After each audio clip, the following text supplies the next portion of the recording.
Assalamualaikum warahmatullahi wabarakatuh. Kembali dengan kami di podcast EOS ke episode 43. Saya Riyad dari ProDTRI dan kali ini saya akan membawakan tema yaitu bagaimana cara kita menikmati masa muda sebelum ia meninggalkanmu. Hari ini saya tidak sendirian, saya didampingi oleh teman saya Devi dari Prodi Telkom. Halo, selamat sore Devi. Halo, selamat sore Riyad dan selamat sore buat teman-temannya juga nih. Gimana nih kabarnya Riyad hari ini? Alhamdulillah baik. Kalau Devi sendiri gimana? Baik juga nih, alhamdulillah. Kayaknya topik kita nih seru nih Riyad. Nah, tapi kenapa kita itu milih topik ini nih Riyad? Nah, jadi gini, seperti yang kita ketahui, masa remaja merupakan masa di mana seseorang akan mulai mencari jati dirinya. Kalau berdasarkan pengalamanku, banyak remaja yang membuang-buang waktu mereka dan menyesali masa lalu mereka pada saat masih remaja. Ada yang menyesal karena waktu sekolah dulu tidak belajar dengan serius sehingga gagal masuk jurusan impiannya. Ada juga yang menyesal karena sering pacaran sehingga dia sekarang malah menikah muda. Ada juga yang ikut pergaulan yang salah sehingga ia sempat masuk ke jalan yang lain. Kalau menurut saya mereka itu tidak tahu apa tujuan hidup mereka dan minat bakat mereka. Padahal kalau menurutku masa remaja itu masa yang sangat menentukan apakah orang itu sukses atau tidak pada saat dewasa. Nah, kalau Devi sendiri gimana? Apakah sudah punya visi dan misi dalam hidup? Punya dong. Kayak visi itu kayak pengen jadi orang yang bisa bermanfaat buat orang lain, terus bisa berdiskusi sama teman, tentunya juga pasti kayak pengen banggain orang tua gitu kan. Terus kita kan lagi bahas gimana cara menikmati masa remaja ya. Kalau versi kamu gimana sih cara menikmati masa remajamu saat ini? Kalau versiku menikmatinya itu dengan memanfaatkan waktu untuk kegiatan positif guna mengembangkan diri, seperti membaca buku pengembangan diri, berolahraga, membantu orang tua, meningkatkan kualitas ibadah, mengerjakan tugas perkuliahan sebaik mungkin. Kalau bagi saya masa remaja merupakan masa terbaik karena fisik kita masih kuat di masa remaja sehingga harus dimanfaatkan sebaik mungkin. Nah, kalau versi Devi sendiri bagaimana cara menikmati masa remaja? Kalau dari aku, cara buat aku menikmati masa remaja itu juga hampir mirip sama kamu sih. Di masa remaja ini kayak aku juga coba buat ngembangin diri, terus menambah banyak pengalaman biar di masa muda tuh di masa depan tuh nggak susah gitu kan kalau kita masih punya banyak pengalaman gitu. Dan juga kayak ngelakuin kegiatan positif yang bermanfaat buat kita gitu. Terus juga kita kayak perlu buat cari passion kita di mana, terus minat kita, bakat kita biar di masa depan tuh nggak bingung. Dan juga kalau udah nemu passion sama bakat kita kayak diasah biar makin bagus dan makin mantap. Terus dan juga kayak nikmatin keadaan kayak main bareng teman, terus kayak self reward kayak gitu biar nggak stres buat kita sih. Nah, kan tadi Devi bilang kan mencari passion ya. Nah, Devi sendiri sudah melakukan usaha apa untuk menemukan passionnya Devi?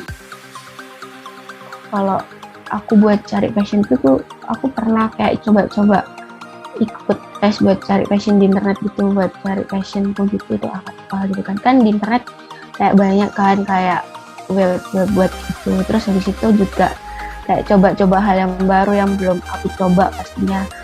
Terus kalau suka ya aku lanjutin, kalau enggak ya mungkin emang bukan passion jadi aku nggak lanjutin. Kalau menurutmu gimana sih cara buat tahu di mana passion kita? Kalau aku sih cara cari passion itu mungkin mirip seperti itu, tapi bedanya aku itu coba semuanya, coba kalau dirasa cocok iya. Untuk sumber informasi itu bisa dari buku, pengalaman, hasil observasi atau dari internet. Nah, kan aku kan pengen tahu nih, kan katanya kamu tuh pengen bermanfaat bagi orang lain. Jadi usahamu apa aja sih kalau bisa bermanfaat bagi orang lain? Kalau aku tuh kayak kalau ingin bermanfaat tuh kayak suka bantu teman kayak yang lagi kesusahan gitu. kalau dia minta bantuan kayak dibantu bisa-bisaku, terus kayak beri informasi ke teman-teman kalau misalnya belum tahu atau gimana gitu kan. Terus juga kalau ada teman yang belum paham kayak mata kuliah gitu kan, kalau aku bisa jadi aku bantu dia biar paham gitu. Terus kalau dari kamu gimana buat bisa jadi orang yang bermanfaat? Oh, kalau aku itu kalau pengen bermanfaat, pertama aku usaha untuk bantu temanku. Kalau aku nggak bisa bantu temanku, paling nggak aku bisa kasih tahu orang mana yang paling nggak bisa bantuin kamu, atau situs mana yang bisa bantuin kamu. Kemudian aku juga sering, kalau teman tanya apa-apa gitu ya, aku sering bagi pengalaman-pengalamanku. Ya, berharap pengalamanku bisa membantu teman-teman itu. Kalau kan ini, kalau misalnya kan kita kan seperti yang kita tahu, remaja itu kan suka mencari relasi. Relasi itu kan penting bagi kita. Kalau relasi ada, kita hidup jadi enak. Nah, kalau kamu sendiri gimana sih nyari relasinya? Kalau dari aku biasanya kayak suka kenalan sama orang baru, kayak deket, kayak kenalan gitu. Terus kayak gabung beberapa komunitas atau ke organisasi gitu yang disuka. Kan kalau kita gabung sebuah organisasi atau komunitas atau KM yang ada di PENS, kan pasti kita bakal ketemu sama orang yang baru nih. Nah, setelah itu kan kita pasti kenalan dan itu bisa nambah relasi buat kita. Terus kan banyak nih remaja yang salah bergaul. Menurutmu penyebab utama remaja salah bergaul itu apa ya? Kalau menurutku sih itu mereka itu kurang kontrol diri. Mereka itu tidak punya pandangan atau visi dan misi hidup yang jelas, sehingga menyebabkan diri mereka begitu.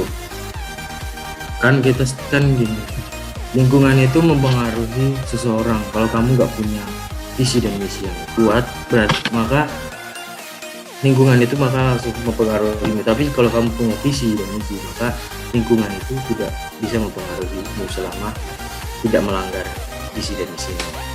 Nah, kan aku pengen nanya, apakah kenapa sih kamu pengen masuk PENS? Lalu kalau udah lulus kamu pengen kemana?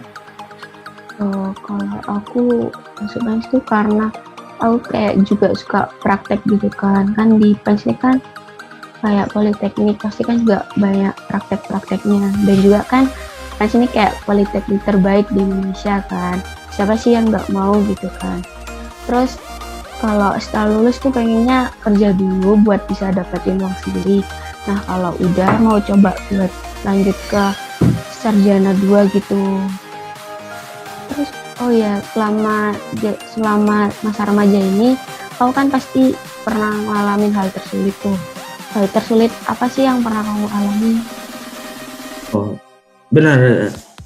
Hal tersulit yang pernah saya alami itu pada saat sebelum saya masuk mengikuti ujian UTBK dan ujian PENS. Pada saat itu aku benar-benar harus belajar dengan keras Jadi harus belajar dengan keras dan memotivasi diri sendiri, karena backgroundku itu SMA dan aku itu sudah lama nggak sekolah gitu, karena pas SMA itu kita terkena gempa bumi, jadi kita itu libur selama hampir setengah semester.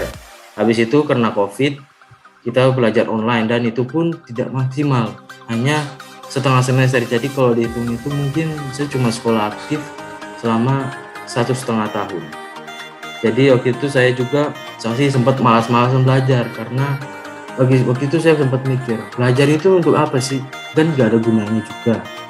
Ujungnya kan kita nggak pakai ilmu kita untuk di kehidupan kerja nanti. Tapi setelah aku lihat aku kayak melakukan riset di internet, aku baca-baca, jadi aku kayak menyadari, oh iya, belajar itu penting, melatih pola pikir, bukan melatih apa yang kita pelajari, tapi melatih pola pikir kita. Jadi aku benar-benar harus motivasi diriku dan merubah diriku dari yang malas belajar, yang cuma tidur-tidur di kelas atau yang kadang bolos, jadi sering belajar, jadi yang rajin belajar. Dan alhamdulillah akhirnya aku berhasil masuk di politeknik terbaik negeri Surabaya, walaupun backgroundku dari daerah, anak-anak daerah. Kalau kamu sendiri gimana? Apa yang pernah kamu tersulit dalam hidupku dan gimana sih caranya?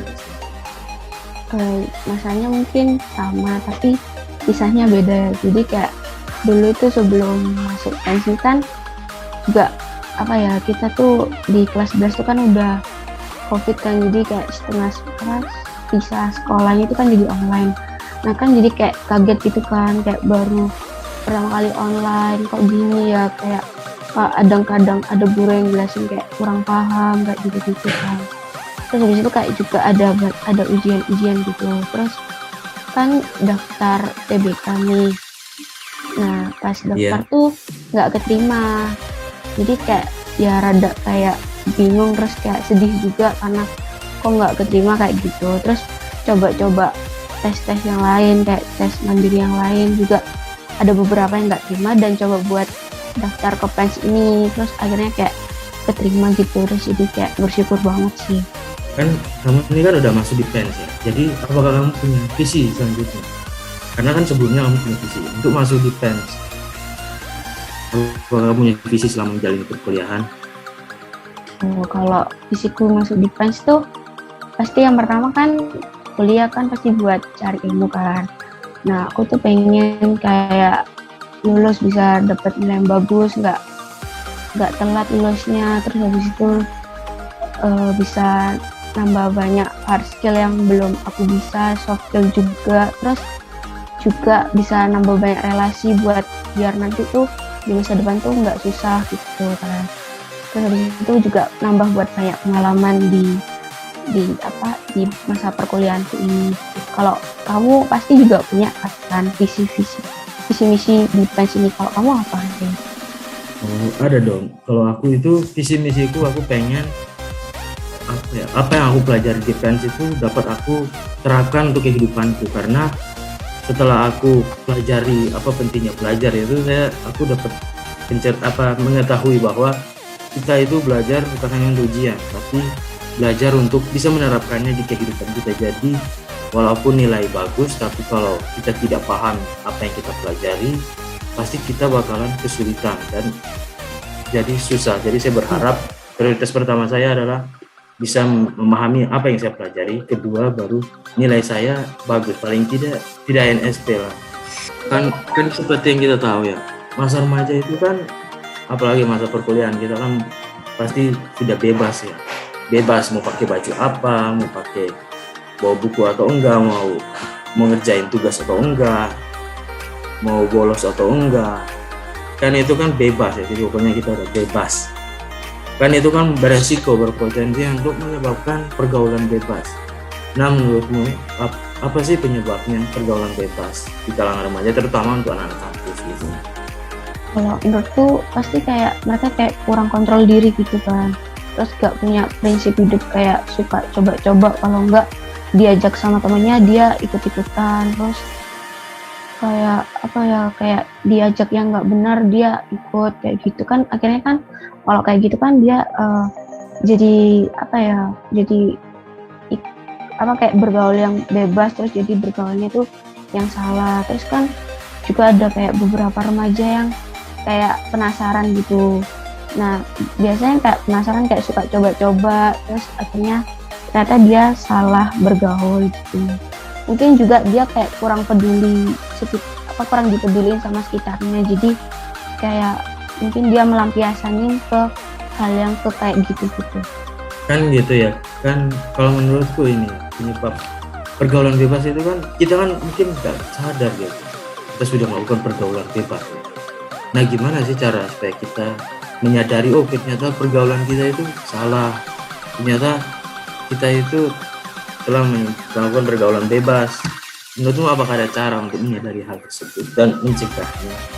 Yang pasti kan kayak kita punya prinsip nih, kalau emang itu menurut kita salah ya nggak usah dilanjut, kalau emang itu udah salah ya udah di stop aja gitu kan.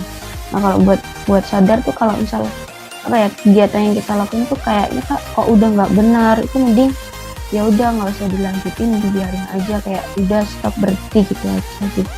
Terus habis itu kayak mungkin kalau ada beberapa teman yang bilang kamu lo kayak salah bergaul, itu coba kayak didengerin, terus kayak dipahamin gitu, apa itu kayak benar nggak kayak gitu. Kalau iya ya udah gitu sih.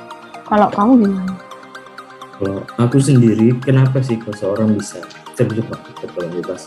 Menurut saya itu, saya asumsikan dia tidak menyadari kalau dia telah melakukan pergaulan bebas. Kalau mau mencegah pergaulan bebas itu, kita bisa memperkuat keimanan kita. Kedua, kita khusus memperbanyak kegiatan positif kita, misalnya mengikuti UKM di kampus. Kan UKM di kampus itu kan pasti sudah terawasi oleh pihak kampus, sehingga sudah pasti itu tidak menyanyikan dari dan melakukan pergaulan bebas. Nah, kalau kamu sendiri, apakah sudah pernah mencoba mengikuti UKM di kampus? Udah pernah sih, dan tapi cuman dikit doang. Kayak aku tuh ikut UKM badminton di PENS buat kayak refreshing kan. Pasti kayak di kuliah tuh kan banyak tugas kan. Nah, ikut UKM tuh biar refreshing, biar nggak stres buat tugas, terus juga nambah hard skill kita buat main gitu, juga buat seru-seruan sama nambah teman juga gitu sih. Kalau kamu ikut UKM di PENS nggak? Oh, ikut dong. Kalau aku ikut EOS sama karate. Tujuan aku ikut EOS itu aku pengen melatih cara bicara aku kan, karena aku merasa kelemahanku itu aku kurang bisa berbicara dengan baik. Kemudian aku ikut karate supaya fisikku paling tidak sehat, gak sakit karena obesitas atau sebagainya. Nah kan ini kan udah mau maghrib ternyata ya. Kita kan mau buka puasa ya. Ya nih. Nah, mungkin sebaiknya ditutup dulu ya. Terima kasih banyak atas telah mendengarkan podcast kami. Wassalamualaikum warahmatullahi wabarakatuh. Warahmatullahi wabarakatuh.